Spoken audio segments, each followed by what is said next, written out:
Is good and evil defined by humans? Does the way of heaven also distinguish between good and evil? It's good that you asked this question. The first thing is that human-defined good and evil varies, because each era has a different social background, so their standards of good and evil are different, and their moral views are different. What is the good and evil of the way of heaven? It's the laws of how the way of heaven operates, like what you find in the Tao Te Ching. When someone hears the term Tao Te Ching, they might think it's about the laws of the way of heaven.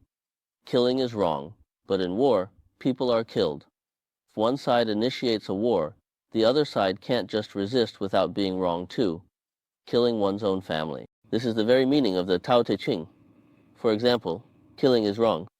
Let me ask you about war. In war, is it always wrong? If one side starts a war, the other can't resist, without being wrong too. Killing one's own family is definitely wrong. Some things follow heavenly laws, others human laws. You can't generalize. The one who cuts the country is the ruler. He's definitely wrong. Some things align with heavenly laws, others with human laws. You can't generalize. The one who cuts the country is the ruler. When elevated to heavenly ways, human morals don't apply. Historical records aren't always true. History is compiled by people, introducing bias. It depends on how big it is. What is the saying? Those who cut the structure are the notes, and those who cut the country are the princes.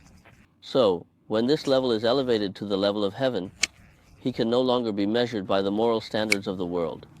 Of course, history is something that is not certain. We are just using it as an example.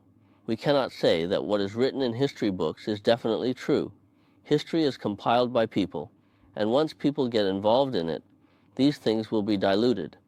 Or there might be errors. So, there's no need to get too caught up in that, but just know that by reading history and learning from it, you can see how to act in the future. The main thing is to understand the lessons within it, rather than getting hung up on whether something is true or false. That's meaningless.